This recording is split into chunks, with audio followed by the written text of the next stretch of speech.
there's a young man who's a construction worker.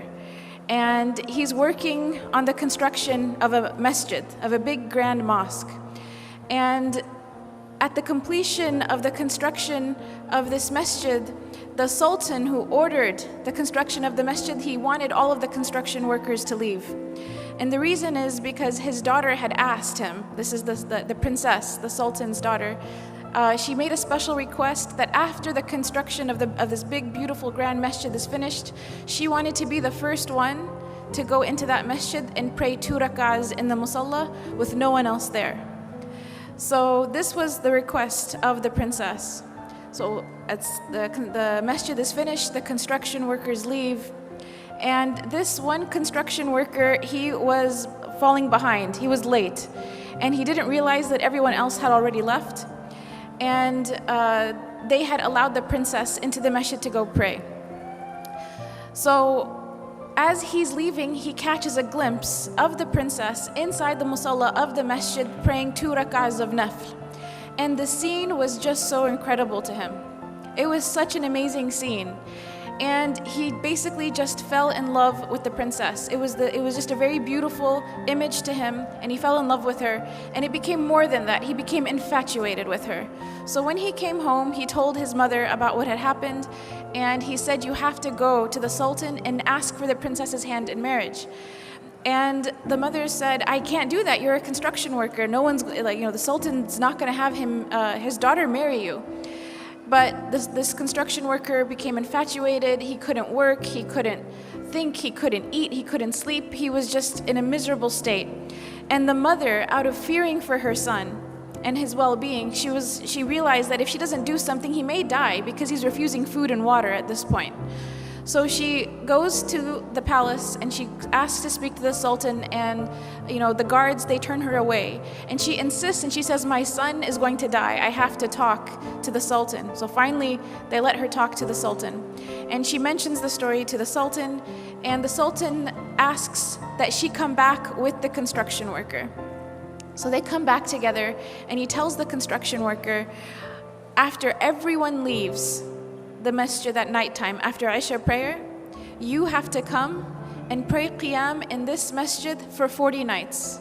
If you come and pray qiyam in this masjid for 40 nights straight, I will let you marry my daughter. And he said there will be someone there to make sure that you come, and if you miss a day, we'll know about it. So in 40 days, if you fulfill your end of the bargain, I will let you consider my daughter for marriage. So the construction worker is excited. This is a chance at life. So he goes the first day and he prays qiyam in the masjid after everyone leaves. And he goes the second day and the third. And after a few weeks, he notices that he's getting better. He's eating again, he's drinking again. He cares about life again. And eventually he starts to really, really enjoy coming to the masjid and praying qiyam when everyone else has left. To such an extent that he starts to pray to Allah, that Allah never takes away these beautiful moments that he has with him, alone in solitude, praying to him in the night. So 40 days pass, 50 days pass, 60 days pass, 70 days pass, and eventually the Sultan asks to see the construction worker. And he says, "How come you didn't come see me? You fulfilled your end of the bargain. You prayed all 40 nights. We saw that you prayed. How come you didn't come and see me?"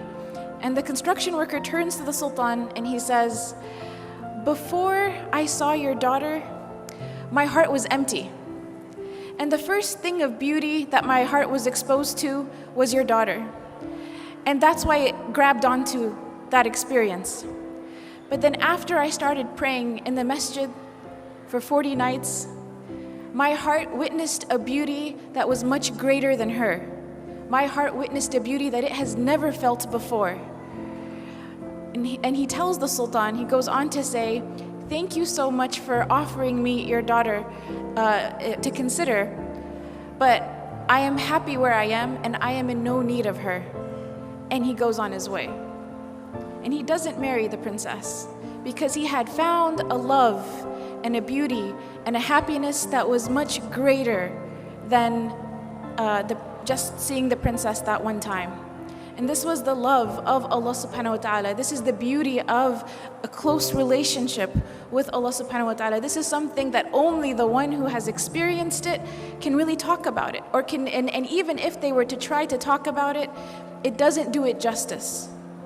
And Ibn Taymiyyah, he talked about this. He said, the one who does not enjoy the Jannah of this life will not enjoy the Jannah of the next life. And the scholars talked about what did Ibn Taymiyyah mean. And it's to be in a state where the slave of Allah loves Allah so much and is pleased with their Lord, and Allah loves His servant so much and is pleased with His servant. And this is mentioned in the Quran, radiyallahu anhum wa radu an. This is referring to the companions, but it's this mutual relationship of love with the Creator. When we talk about the categories of sweetness of Iman, to love Allah subhanahu wa ta'ala more than we love everyone and anything else, including ourselves, is something that brings the sweetness of Iman. And you could think, how could loving someone other than myself bring happiness? Only when it's Allah subhanahu wa ta'ala.